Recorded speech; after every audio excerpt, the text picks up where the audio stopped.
everyone, and thank you for tuning in. Welcome to another episode of In the Studio, another program brought to you by Davis Media Access. It broadcasts on Davis Community Television, that's Comcast Channel 15 and AT&T UVerse Menu 99. We're also online at dctv.davismedia.org and on YouTube. My name is Lynn Weaver, and our topic today is Justice for All. When we think of Justice for All, the most compelling figure is Atticus Finch in To Kill a Mockingbird, defending a wrongly accused poor black men. However, not all defendants are innocent. In fact, many of them are brutal killers, thieves and thugs who have shown a total disrespect for the law and for human dignity. So the question would be, why would anyone use talent and the expertise of the law to defend them and to try and get them to go free instead of facing the punishment that they deserve? Well, in order to reconcile these thoughts, I have invited into our studio attorney Stephen Sabbadini. He has been an attorney in Woodland for over 30 years.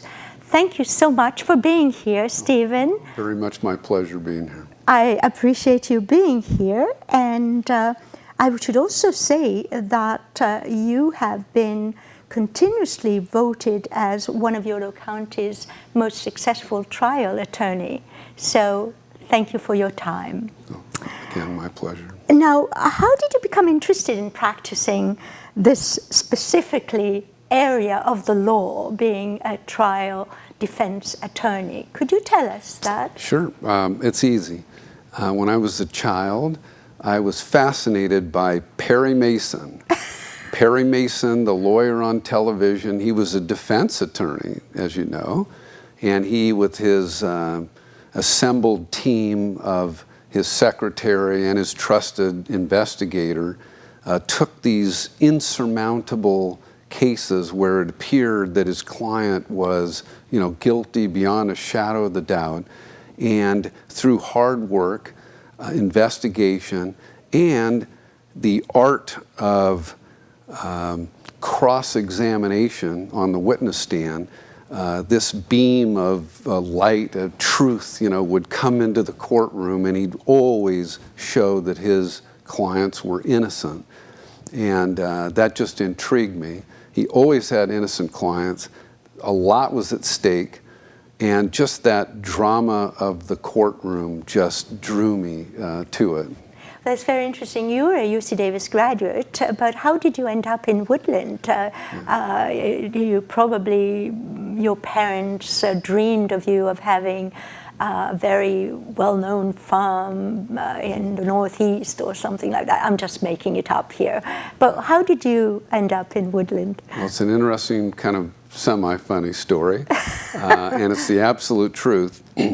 I never dreamed as a UCD student, and I lived here 15 years. Actually, I graduated undergrad UCD and went to McGeorge Law School in Sacramento as for my law degree. But I lived in Davis 15 years, and I never thought I would have a practice in Woodland. What happened was my best friend, Bob Zimmerman, he and I went to law school together. Bob and I were up skiing. We had just passed the bar exam. And he had accepted a job in Woodland with a really good, small kind of boutique law firm called Pertel and Hoppen. And they'd been around a while, and he interviewed and got the job. I had a stack of interviews, resumes, I should say, hadn't given one out yet. We were up skiing, and he said, "Do you have a job yet?" And I said, "No, I haven't even started looking." And he said, "Well, I accepted a job in Woodland. And as soon as I accepted, the place I was law clerking in Sacramento said, 'Hey, we can't lose this guy.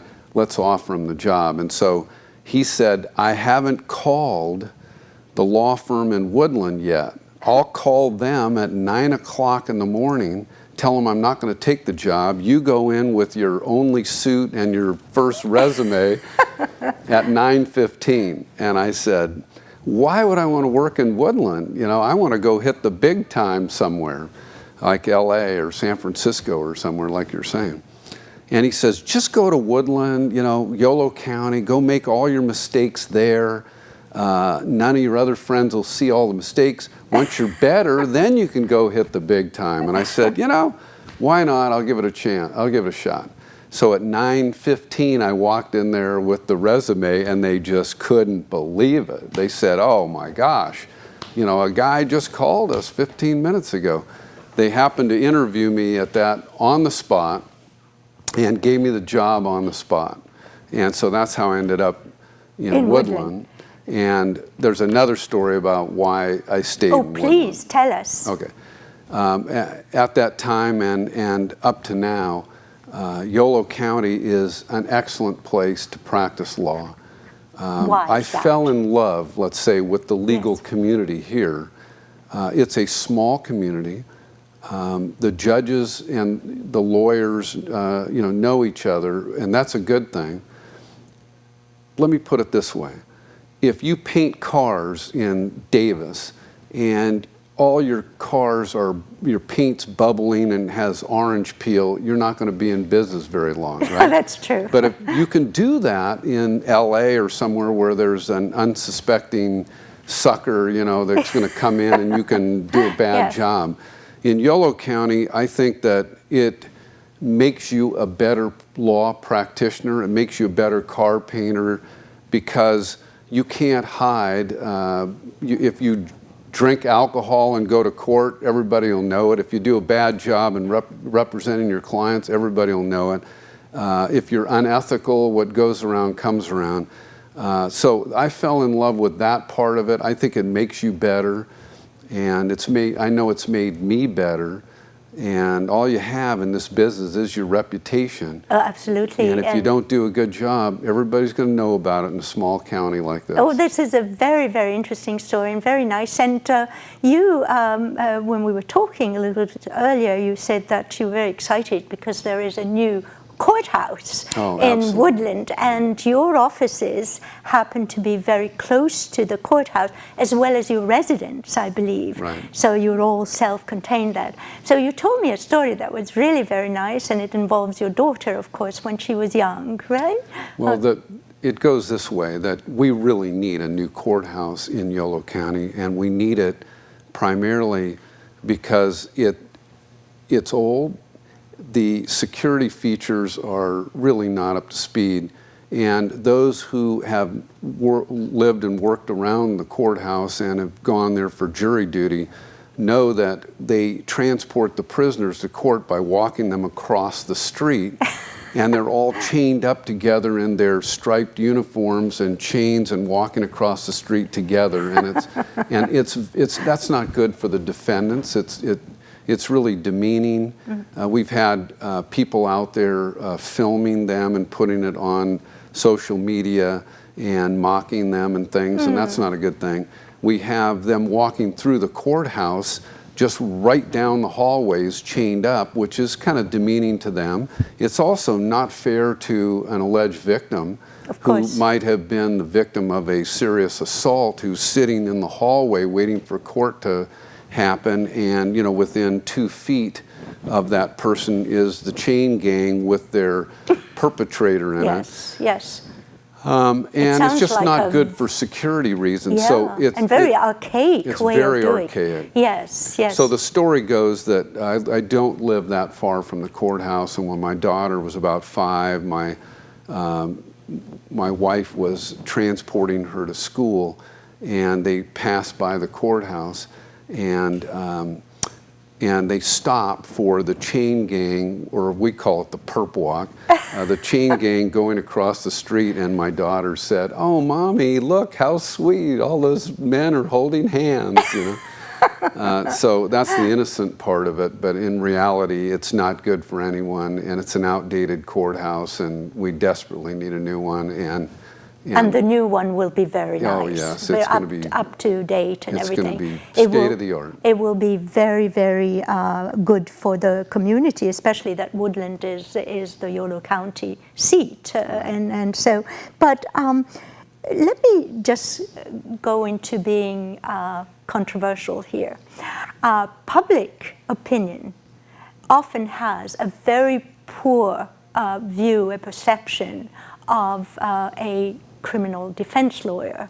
And as I mentioned in my intro, you know, why are these very good and talented experts trying to let these people go when they should face punishment? So do you think you can dispute that in a way and explain why a defense lawyer has a very important place in society? Sure. Yeah. Well, first, to digress a minute, I agree with you that the public perception of attorneys is very low. I think the last... All attorneys. All attorneys. Yes. And the public perception of criminal defense attorneys is even lower. And I think the last time I checked, we're in there with congressmen and used car salesmen and insurance salesmen and things like that. So I'm used to it. I can take the heat. In fact, another story is, as you say, I was voted a number of times best lawyer in Yolo County by our local paper, the Woodland paper. Yes. And when I was first voted that, I came home and I said to my wife and children over dinner, gosh darn, I mean, I was just voted best lawyer in Yolo County by our little newspaper reader poll. And my then 10-year-old son says, yep. Gee, Dad, I don't know how you did that. Your clients only get one phone call. Okay, so yes, we don't have a high public perception, and I have a lot of more conservative friends and farmers and buddies of mine that say, how can you defend those scumbags or something like that? And then, you know, a year later, it's his son gets arrested, and it's, how can they do this to my son? So when we're needed, we're right up there on the list. And when like we're not, and if you don't need my services, basically we're down there on the list. So the role, you have to go back into the Constitution. That's right, yes. The Fourth, Fifth, and Sixth Amendments of the Constitution.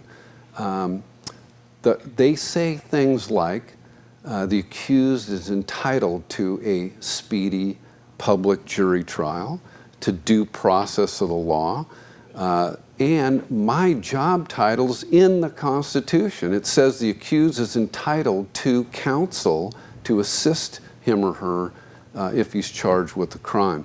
So not too many other people can say that their job is in the Constitution. Yes, that's right. But you have, you know, the district attorney has to prove the case beyond a reasonable doubt. A person can't be compelled to be a witness against themselves. A person's entitled to use of the court's subpoena power to subpoena into court any witnesses and evidence the person wants.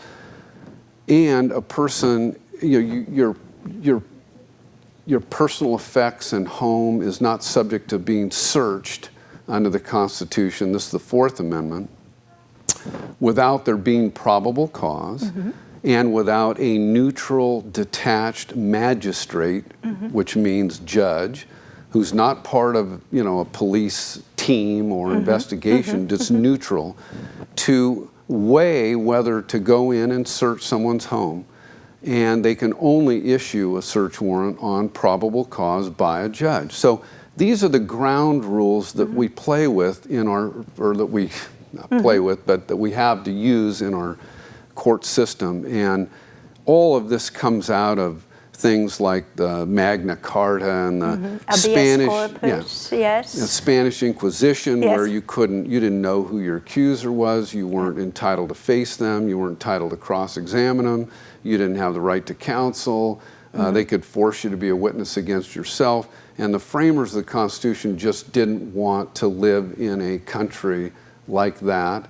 And so we have this system. Yes. And the system requires the district attorney to prove a case beyond a reasonable doubt to all 12 jurors. And this Fourth Amendment, for example, says that, okay, what happens if the cops, search a house without a warrant? Yes. Or what if they have a lineup that's not fair? That, let's say it's an African-American suspect and there's him and 5 white guys in a lineup. That's not fair. What if a confession is forced and not voluntary? Well, our system of justice provides the criminal defense attorney a role, and we safeguard these types of rights. And I should say that some people call these rights technicalities. And I say, I'm sorry, I'm a constitutional rights defender, and I defend that, and we keep it all so that everybody can trust the police and that the police aren't going to run rampant and all that. And, yes. And I would just say, I'm sorry. No, please. Do you feel safe in your home? I do. Okay. Most of the time. From police yes. action? Yes. Do you feel, when you see an officer down the street, do you feel like you could be arrested and charged without, there being any proof? No. That your house is safe from being searched? Yes. Okay. All of this is because we have these rules, and we have defense attorneys that essentially ensure that these rules are being followed.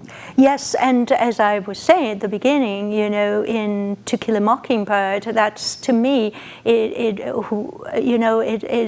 is a human right to have someone defend you, especially when you are accused wrongly because of prejudice or before bigotry or whatever. So I think I agree with you. Your role is there to stay, and it's a very honorable role. Of course, there'll be abuses in every profession, but I think you've explained, you really explain why the defense attorney should be there. Now, there's something that people don't quite understand, perhaps, or I don't understand, is what is the difference between a public defense attorney and a private one? Could you tell us a little more, especially in Yolo County, and then we'll go on to some of your anecdotes, which I really enjoy very much.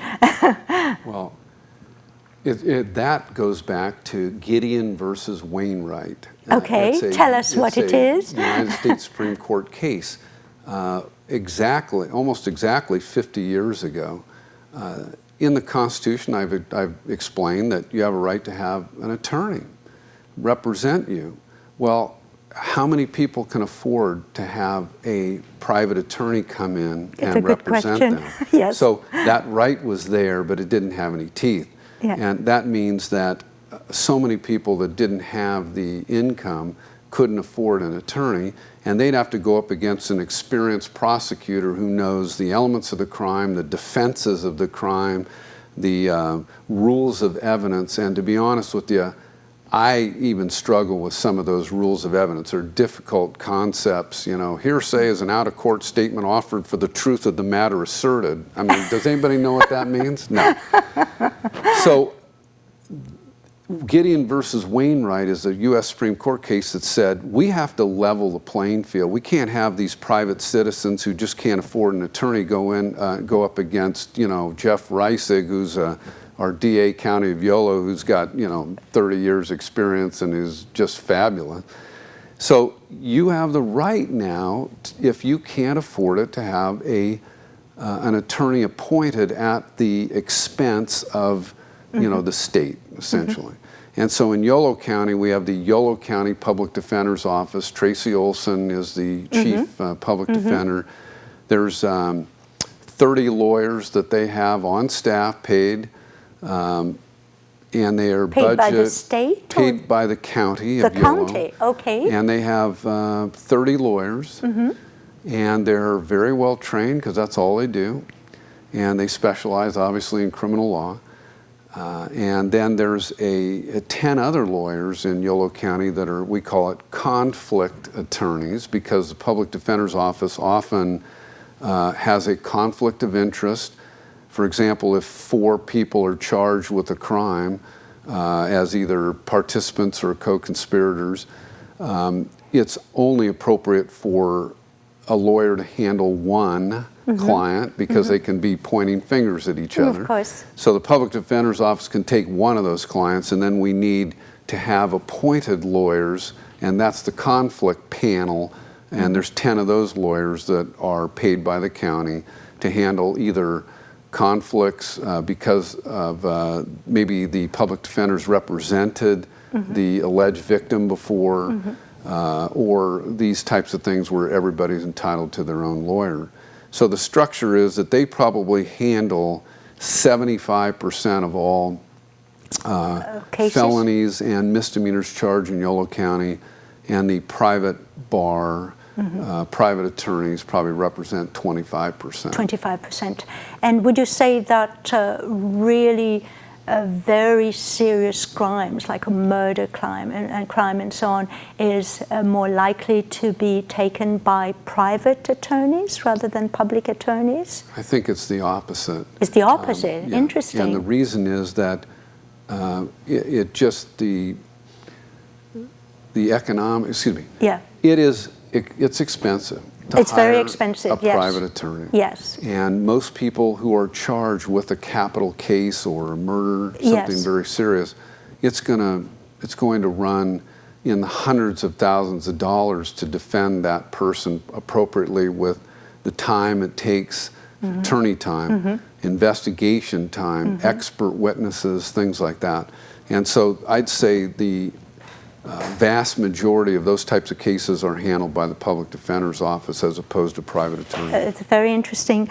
So there's so many things that we don't know, or at least, and again, we love to have you here to tell us a little more and explain in simple terms what you do every day. So let's get a little more personal now. Sure. What kind of clients have you had, without betraying the confidentiality? Have you had some really interesting people, whether they be jerks or trying to to manipulate you? Tell us a little bit about these clients. Well, I've handled so many different clients over 35 years. I mean, I've represented, doctors and veterinarians and police officers and teachers and, everything in between, on variety of types of cases. Yeah.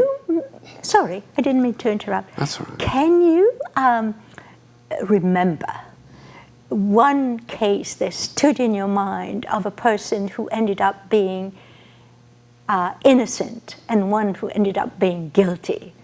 I know I'm putting you on the spot a little bit. No, that's all right. I mean, I have a lot of innocent clients. Good. We might have a case where somebody claims that somebody did something, and through our investigation, we determine that the person's lying. And so, all the way up to sexual assaults like rapes and child molests, and all the way down to domestic violence cases, or where they're trying to gain an advantage in a custody case, or just the basic simple things like this person's charged with a crime, and in fact they can prove that on the date and time of the crime they were in Canada. So they have an alibi. Oh, absolute ironclad So alibi. Why would they? Or just ridiculous cases, like somebody's arrested because they threw a moist brownie at their wife in anger, and they're arrested for domestic violence. Or, I could tell you a lot of stories. Or so most of the New Year's Eve party where the father, and there's a lot of different people there with different families, and bedrooms are assigned early, and you and your wife are in bedroom number 1, okay, and then, at 2 in the morning, bedroom assignments get changed, and the father goes into bedroom 1, and it's his son's girlfriend in bedroom 1 or something, and then she claims that there was some assault, and really it's just a mix-up. I mean, or the the veterinarian with a bad back that because he's hunched over animals for 30 years, and so he starts prescribing, pain medication for himself under the guise that it's for Fluffy the dog or something, and picks it up. So I mean, I could go on and I on can about. see you should write a book sometime about it. What would you say are the pleasures of being a defense attorney? Unfortunately, we have very little time, but tell me, what is your pleasure in being who you are? I love being who I am and what I do. We help people. We shine light on the truth. Sometimes a police investigation is, not thorough. Yes. They've got their person and they're done. We can reinvestigate the entire case and show that there's more to the story, and often there is. I like my job a lot because I'm part law professor because I have to explain the law to people. I'm yes, social as you're worker. doing now. I love being a social worker. We can use the hammer of the court to get people to do things that they wouldn't ordinarily do. So a son who's using drugs, who gets arrested, we can use the hammer of the court and the judge to get that person into rehab. Oftentimes we will counsel our clients, get them into counseling, get them into rehabilitation, and that's always a good thing. Just a week ago, somebody came into my office who I represented 10 years ago. Judge wanted to give him prison.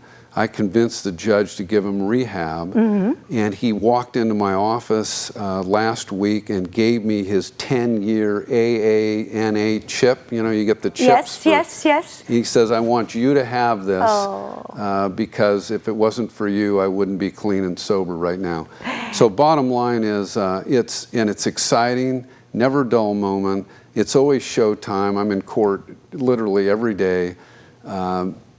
And I like fighting for people because there's always something to be saved about someone, isn't there?